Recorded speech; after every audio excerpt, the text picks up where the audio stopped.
sounds like you're locked and loaded. So Trent, could you just talk about what your biggest objective was when you were going through the roster, particularly with regards to not so much to which ones you would select, but areas, what, particularly with regard to both lines, having 21 there? Well, I think you can never have enough bigs, number one. Guys that can play, and we felt really good about those 21 guys, obviously well enough to keep all of them. And I think you're just trying to put the best 53 together. Sometimes you go heavy in certain areas, sometimes injuries play a part, sometimes availability plays a part, so we just felt those were the best 53 for the time being. The roster's never done. We're going to keep looking, we're going to keep competing and putting guys in a position where they have to compete to keep their spots. Just how difficult was it making those final couple of decisions? It's never easy.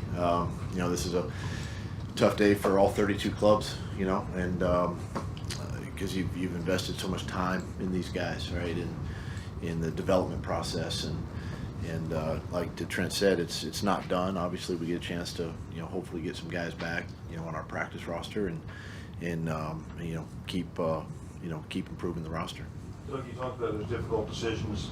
Did it wind up being really hard when it came to the secondary and the decisions you guys made there? Secondary? Yeah. Yeah, I think every position's tough. It goes without saying. I think there's obviously some veteran players that were there competing in the secondary that we also felt comfortable with some of our young players and the development we had, and it's just again, it's just you find the best 53, and we're not done, obviously, and we got to continue to improve, but the guys we have, we're confident in, and we go play. That was going to be the next question. To say more about how Jerry and DeAndre, players like that, played in training camp and the preseason games. Yeah, I mean that's a lot of it, and I think it's a credit to the coaches too, and it goes back to what I've been saying all spring and summer is the development, of our entire roster, and I think that's what showed up in these games, and these guys have earned these spots. Sean talked in the spring about no more reliance on free agency, and I think 18 of the 23 guys from the last two draft classes made it through on the roster. Does that kind of speak to that priority as well? Well, again, Mike, you keep the best 53 guys, and regardless of age, does that play a factor? Yeah, when things are equal or close to equal, and you're looking at upside potential, where they're at currently. There's so many things that go into it, but like Coach said, everybody that's in those rooms earned it, and now it's their job to keep it, as we progress through, and they know it. And that's just the business. We're all in it. It's what have you done for me lately? Where have you guys kind of left it with CJ? No, it was released with the injury designation. Is that kind of you're going to let him explore the market, or is that maybe a down the line reunion? Well, the way that works, when you have a guy that gets injured and you do an injury settlement with them, it's the length of the injury plus 3 weeks before we can get them back. Other teams could make a move earlier than that, but we got to wait at least 7 weeks before that becomes an option for us. Was it that significant of an injury that it just felt like that was the right move, or? Well, it was a significant injury, and it's going to keep him away from ball for a while. At least 4 weeks of the season. Could be longer, could be shorter. It depends on how quickly he heals and how the rehab goes, but that's the timeline right now. Trent, are there any concerns that you're stressing the pass rush situation at all with Eric hasn't played yet, obviously coming back from injury, and Miles in that group, obviously very top heavy and comfortable with Trayvon and Josh, but it doesn't look like there's a lot of bodies there. No, we feel good about the group. Again, we've got 3 guys that have played a lot of football. Eric's in good shape. He's ready to go. We've been smart. He's been smart in how we're bringing him along. He's a pro. He knows his body well. You can see him out there moving around. He's moving really well. There's always a chance for injury, and I don't care how many guys you have. guys go down, the next man's got to come up. But we feel good about that rotation. We got some guys on the inside that can flex outside. So there's some flexibility with the way the roster was constructed. With that group, what does it say about Cole and what he was able to do in pretty short order to be a part of that? It's a credit to Miles to really come in and learn the system, learn the defense, show us his skill set and earn a spot. What'd you like about Assezi? What did you see from him during training camp to keep him? For me too, it goes back to last year. Having him here last year, and what we saw every day going against our offensive line, and he's a big, powerful, lengthy guy with some athleticism, and that showed up in camp, and just his skill set fits the scheme, and he's done a nice job. Does that just go to show how important guys are on that practice squad because they can be kind of the next wave? Yeah, and it's like Trent said. I mean, it's kind of the next man up. If there's an injury, next guy up, and we didn't have that last year, but he was ready to go, and those guys, a guy like himself that was on our roster, competing every day last year, came in this year ready to go, eager to make the team. What's the next, whatever it's 12 or so hours like for you guys in terms of, like, you guys got people you want back on the practice squad, but they're available out there, just sort of waiting, kind of hoping that gets those guys getting through the waiver claim and stuff. What's that like for you guys? Is it as nerve-wracking as draft day or something too, or no? Well, you sit here today and you let a number of players go, and at the same time you want to communicate with them and the guys that you want back, but you got 31 other teams that we say all along that are looking at our roster too, as we're looking at others, and obviously there's a plan in place that if we don't get the guys, we get the next guy, and we'll fill out the practice roster with the best 16. As much as you're able to share, I guess, kind of the situation with Shatley, knowing he longest tenured Jaguar, knowing he said that this was probably his last year, just curious if there's anything you're able to share on that front. Not at this time. He had a really good run here. Is that run over? That remains to be seen. But just applaud. It's hard to stay in this league a year, much less 10. So hats off to him and what he's accomplished. And you never say never. Tim Jones and Caleb Johnson, special teams aces, but they have institutional knowledge as well. They've been around here for a number of years. How valuable is that for you, Coach, to have guys who've been through some fires here before? I think it's very valuable. Both guys have been staples, on special teams, and I think it's a credit to them, but I think it's a message to the young players on our roster that if you want to play in this league and you want to play on the club, is you bust your tail on special teams, and both of those guys have kind of come up through that and have done a nice job, and they've earned their spots. It's tough to overtake those guys too, right? If they're in that role for a long time. Yeah, it is. I mean, and it seems like every year you try to find that next guy, and these guys, they're pros. They know how to come in every day and work hard, and they're diligent about their craft, and have earned the spot.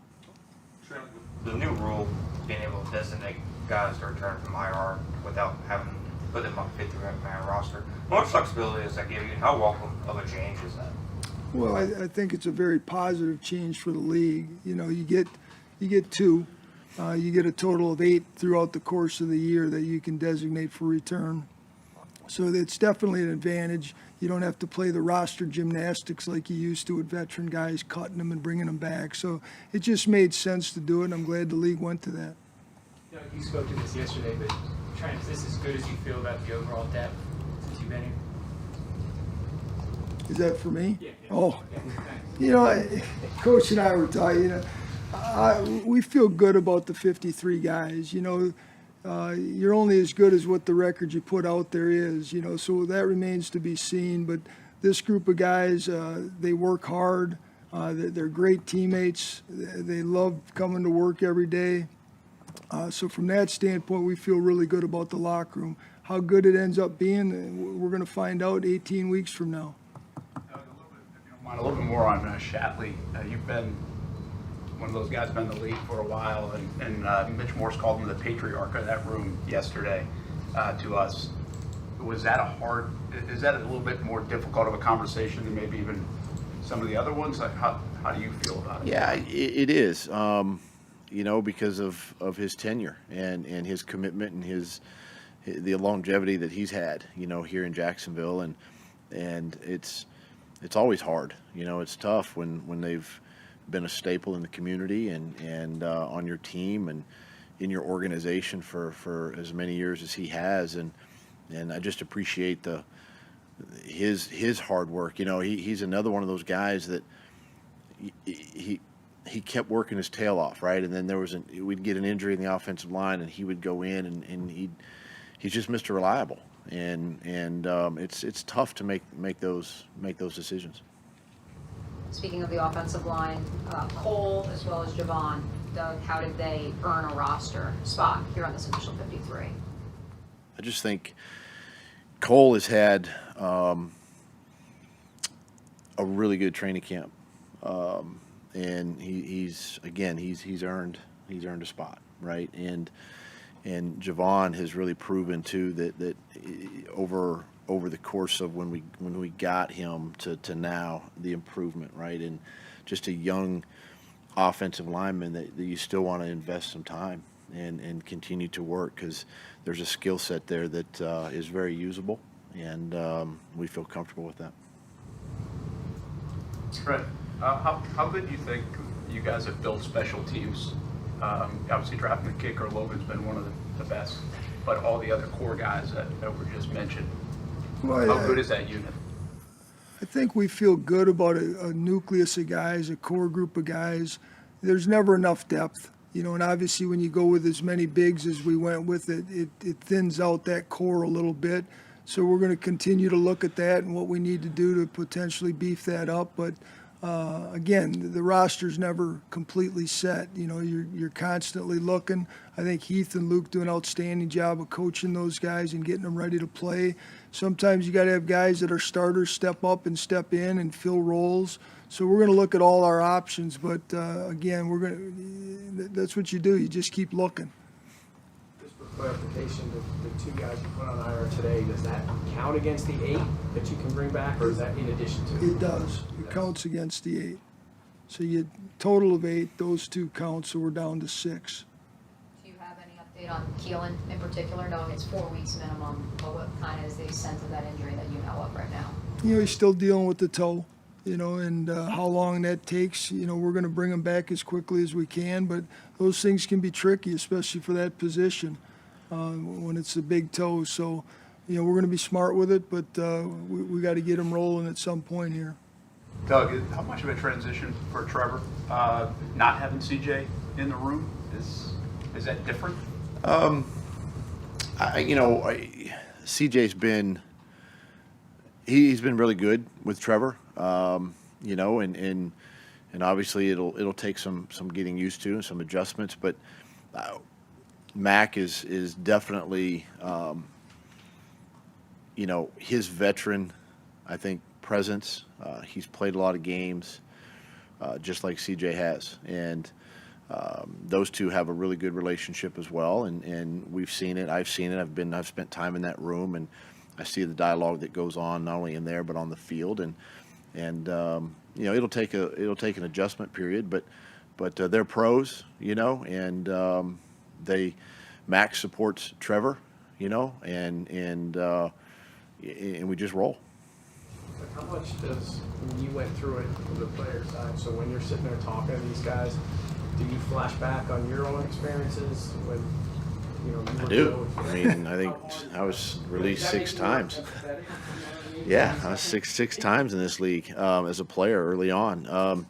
It does. I mean, it still bothers you. I had my own son. I had to cut him twice. I mean, so it bothers you, and you do flash back to, those times, and you just feel for the player. But at the same time, I also encourage them too that it's not the end, right? Because again, there's other clubs that are looking and needing to fill fill out their rosters and practice squads and all that kind of stuff. So it's not the end. It could be the start for many of them. Have you been forgiven yet for that? No He blames comment. me. No comment. One other point of clarification, Trent, I know you guys waived Patrick Murtaugh injured.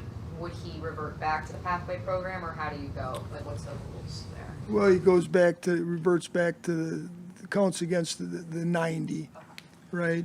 He's on IR for the season-ending injury. So we'll rehab him and try to get him ready for next year. So would he count then as the pathway program player? No, That opens no, up a spot. that for you opens guys. up a spot. We can now have another one, yes. Trent, what did you think you were getting when you traded for Mac? And what do you think you've gotten now that he's been here? You know, we all felt, you know, it was obviously the staff was heavily involved in it, the coaching staff. You know, we felt we were getting a guy that's played high-level football in this league, you know. Sometimes things turn a different way. They go through a bad stretch. But, you know, Mac's in a real good place. He's a good football player. He loves football. He loves being in the building. He's an energizer. You know, we got exactly what we thought we were going to get. Did you not get the pass rush help that you thought you would get out of Gibson, or was the compensation and the offer just, hey, let's just go ahead and you know, I think get little. future compensation? Gene, I think a lot of things factored in there. I think, you know, Travis did a nice job for us. He had a nice preseason. He had a nice off-season training camp.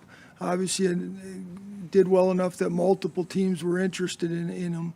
You know, we just felt really good about where Miles was at and where we think we can get him. And the compensation factored into it. So there were a lot of things at play. But Travis did a nice job, and I think he'll do a nice job for Seattle. How valuable was Savage's ability to play nickel safety too? That gave you a lot more flexibility when you guys were making decisions on the back end there. Yeah, I mean, the more guys can do, the more flexible your roster is, the more things you can do, and numbers-wise, and where you count guys and stuff like that. So it does give you flexibility. So you're always looking for guys that can, O-line, D-line, multiple position guys, linebackers that can play two positions in special teams. The more they can do, the better off it is for us in terms of the roster building. Back to Miles, was there a moment where maybe you compared to where he was when he got here in May to where he is today, that for either of you, that you were like, okay, like he could be on the 53-man roster, he could contribute year one? I think if you look at just the first game he played in as a young guy against Kansas City, yeah, there's going to be some growing pains. There always is with rookies, and especially you get into the regular season games and they heat up a little bit, and you're going against the ones, and things change, and he's going to have to be able to adjust to that. But I think you saw early on, and it's hard to find 6'6", 280 pounds that runs 4.6 and has 36 and 7/8 arm length. They're not just dropping off of trucks every day here, so. Head coaches worry all the time about everything, but like, does having a rookie kicker, does that add any additional anxiety for you? Because you don't know how they're going to handle it. Let me think back. I think I had a rookie kicker in 17. So no. Cam's done a great job. He's done a great job. He's earned it. Strong leg, accurate. He's done a nice job with the new kickoff rule and keeping things in the in that landing zone, and just we're excited of his growth and development. Doug, you practice what you preach in terms of the development stuff the entire offseason, district camp, and what the roster looks like. The league's not very patient. Will you guys have to practice a little bit of patience, kind of what Trent was saying, and some of the growing pains at times?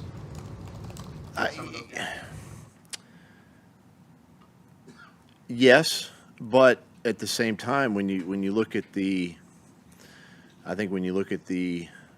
starting 11 offensively, starting 11 defensively, there's some veteran guys that have played a lot of football, and okay, Brian Thomas on offense, he might be the only one, right? That's young back there. Defensively, you're rolling some veteran guys, in that defensive line, and you've got, some veteran linebackers that have been here, You know, and then there's those one-offs like the Ventrell Millers, right, who have really developed and can give you some time, not only defensively but in the special teams. The secondary is another place. You know, Antonio Johnson, the steps that he's made, where Tyson Campbell is. You know, the addition of Darnell. I mean, there's enough pieces that. Are you going to have a few pains here and there? Probably, but I think these guys have played enough football and feel comfortable in the scheme that it's gonna be, you know, better than not. The versatility of some of the interior defensive linemen and maybe even linebackers have an impact on how the edge room was shaped. Yeah, like I said earlier, there's guys on the inside in that inside seven that can move, especially in rundown situations, that can flex out. So that ability, that versatility does help us certainly. Speaking of that group, Yasir, from where he was, the role he played this time a year ago, where he is now, Doug, how would you describe that? He has improved tremendously. You know, from a on the ball outside backer, off the edge rusher, which he's proven to do in camp this year, to a stack backer, to special teams, to again, one of the young players that, you know, when you talk about development and growth, he's really taken that to heart, and he's put himself in a really good position to help us, you know, special teams and also on defense. Couple more. Good. Cole Van Lanen's camp, and, you know, traded here a couple of years ago, but how do you stand out, and what can he do for you on this offensive line if need be? I mean, Cole right now, you look at it, and as well as he's played, I mean, he's your fourth tackle, right? I mean, and that's a good thing to have, right? To have that depth. Trent alluded to it earlier. I mean, you know, to have that kind of depth in your offensive line, it's find another team that has, you know, 4 tackles, you know, and can play either side. So we're very blessed, obviously, to be in this position, and he is definitely had a tremendous camp and has done a nice job. Getting any work at guard at all or no? Cole? Did he work into? I don't know if he did. I don't think he did. He kept him outside. Yeah, he stayed outside. Yeah. Thank you, Trent. Thank you guys, thanks, appreciate your time. Thank you.